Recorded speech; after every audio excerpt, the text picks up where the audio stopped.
Hey guys, so today we are going to discuss of the question called as letter combinations of a phone number.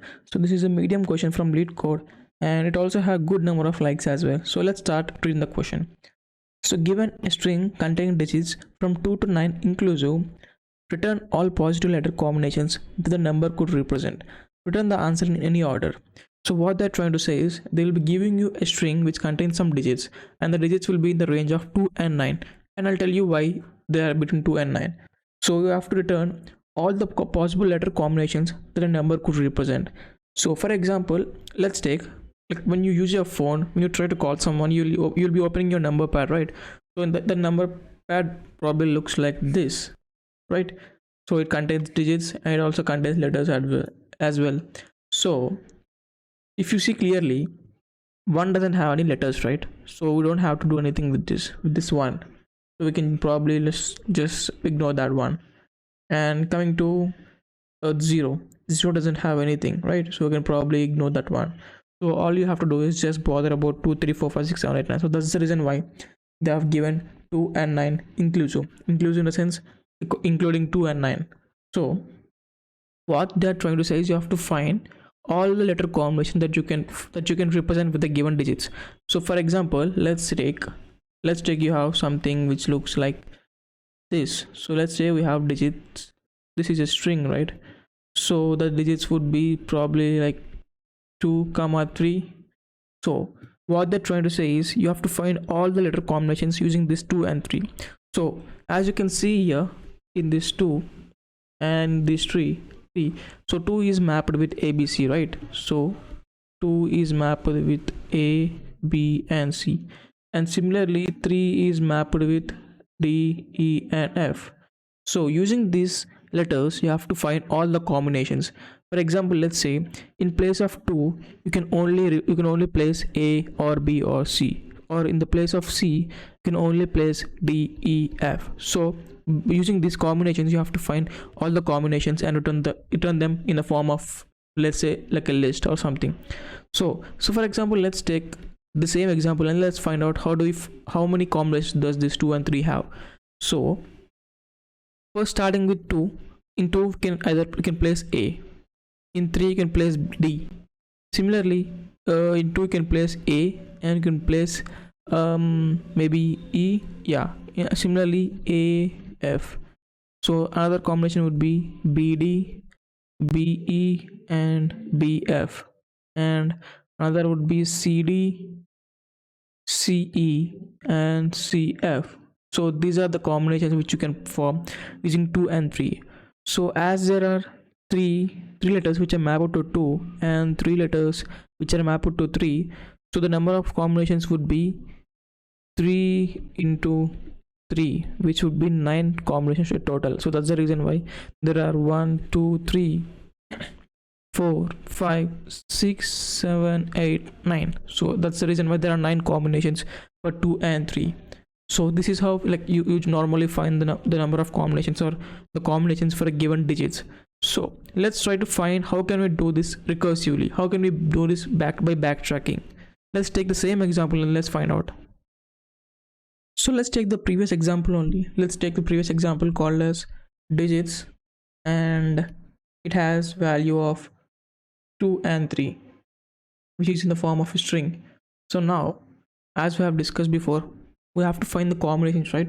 To find all the possible combinations, the best way would be recursion. So we have to backtrack again and again and find all the possible combinations. So let's try to find how can we do it recursively. So initially there would be nothing, right? So now first thing is we have to place a letter in place of 2. So for 2 you can either place A, B, C. For 3 you can either place D, E and F, right? So now starting with 2, right? So for 2, first let's say I have placed A. So let's say I have placed A. So now after placing A, the next thing we have to place is for 3. So for 3 I can place D. So this is D. So now as I have done getting 2 digits, I mean 2 of a string of length 2, so now I'm done. So this is one combination, right? So I'll be writing the combinations here. Let's say So this is one combination A and B. So I'll backtrack. So I'll come back again here, and I'll be finding the next combination for 3. So as I'm done with D, so then the next would be E, right? I can place E. So now this is another combination A and E, A and E. So now I'll come back, I'll backtrack to A, and I have to find the next combination for 3, or the next letter for 3. So I'm done with D and E, right? So now it would be F, right? The last one. So now this is one combination A and F. So it would be A and F. So I'm pretty much done with 3, right? So I'll come back again, I'll backtrack to A. So now as I'm done finding all combinations which starts with A, I have to come back again to here, and I have to find the next, which would be B, right? So now it's B. So if I start the letter with B, the next thing I have to bother is the letters for 3. So I can start with D. So this is one combination, B and D. So it would be B and D. So then the other would be B and E, right? I have to backtrack, and I have to find the next letter for 3. So it would be E. So it would be BE. So I have to again backtrack to B, and I can find the next letter, which would be F, right? So this is one combination. So it's going to be B and F. So now I can come to the next combination for 2, which is C. So now after adding C in place of 2, I have to see what I have to add for 3. So one would be D. So it's going to be CD. This is one combination, C and D. The other would be C and E. So it's going to be just E. So the other would be F. So it's going to be CE and CF. So I'm done with C as well. So I'll be coming back again. So which actually means I'm pretty much done with the entire combinations. So this is how you recursively find the combinations for given digits. So let's see here. So this is for 2, right? So this is for 3. So now this, as you have seen before, this entire thing is one combination, this entire thing is one combination, and this entire thing is one combination.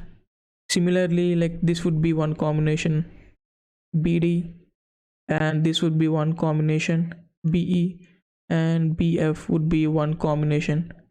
And similarly, like this would be one combination, which is going to be CE, CD, and CE, and CF. So these are the combinations which we can get for the digits 2 and 3. So as the digits length is just 2, so combinations length will also be just 2, A, D, A, E, like that. So this is how you recursively backtrack and find the combinations for the given digits. So let's try to implement this. So here we are having a method called as letter combinations, which contains parameters, a string, where string represents the digits. So the input would be in the form of 2 or 3, like that, and I have to return all the combinations which I can form with those integers. So what I'm going to do is, first things first, I'll be creating a list. I'll be creating a list for returning the answer. So this would be a string array or string array list. I'll name it as answer, and I'll just define it. This is going to be an array list. So now I'll just do some like some edge cases, like if digits dot length is equal to 0, just return that empty array, right? Or else what I have to do is I have to perform the backtrack. I have to find the combinations. So let's take, I have a method. I'm going to create a method. It's going to be named after, let's say, backtrack, and I have to pass the given input as well, right? So it's going to be digits, and I have to make sure for which integer I have to place a letter, right? For that I'll be sending an index, and I'll be storing the prefix as of now, like I have to store the prefix which I have got till now, right? So what I'll be doing is I'll be calling this backtrack method with digits as one parameter, and the starting index would be 0, and initially we don't have any combination, right? I would just pass empty array or empty string. Yeah. So first things first, I have to make sure what is the current element, right? So the current digit. So in current digit would be digits dot caret give the present index. So this would give us the digit which is present at the current index. So for example, in this 2 and 3, the digit at 0th index would be 2, so 2 will be stored here, right? So now I have to get all the letters which are mapped to 2. So for example, for 2 the mapped letters are A B C, for 3 D E F, for 4 G H I. So I have to get the mapped letters for 2 so that I can backtrack using those letters. So for getting those letters, I'll be using a method. So it would be a public char. I'll be returning a character array. Let's say it's named after get letters by using the integer. So I'll be maintaining something called as character letters. So I'll be maintaining an array, so which actually represents mapping between integers and letters. So for example, this is a 0th index, right? So 0 doesn't have any characters, and this is first index, right? 1 doesn't have any characters. This is second index, so S2 has ABC in place. In the index 2 it has ABC. So in the index 3 it has DEF. Similarly for 4, 5, 6, 7, 8, 9 as well. So as I'll be passing 2 here, so it will just return letters of 2. So it's going to return letters of 2, which would be A B C array. So that I have to catch it here, right? So char letters should be a single dimension array, and get letters. So this is going to be current digit. I'll just pass the current digit. So now I have to perform backtracking. So for each character, for each letter, I have to find the combinations. So I'll be calling the backtrack by passing the digits, by passing the next index, because now we are done with 2 in this example. First we are doing for 2, the next index would be 3, right? So I have to increase the index, and the prefix would be the prefix plus the current letter. So this would be prefix plus letter, so that at the time when we have gone to 3 would add either D or EF in this place.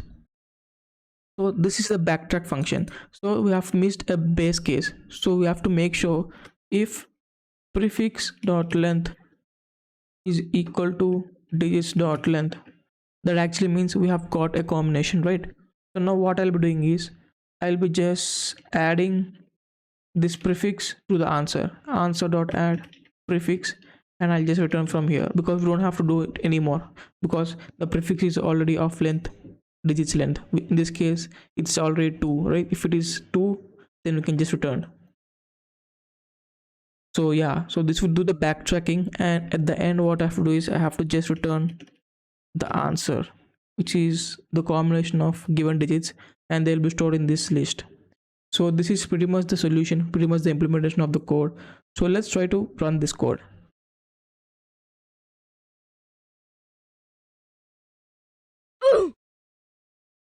So it got something wrong, somewhere it went wrong. Oh yeah, we have to convert this character to an integer, because in the string the character will be in the form of a character, right? So we have to convert that into digit. For that I have to decrement with 0 character, so that we get the actual integer value, so that we can store in current digit. Yeah, so that was a mistake. So let's try to run again. Yeah, it got accepted. Let's try to run with some few extra test cases as well.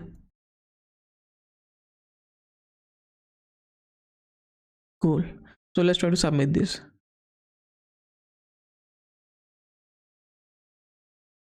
Yeah, it got succeeded.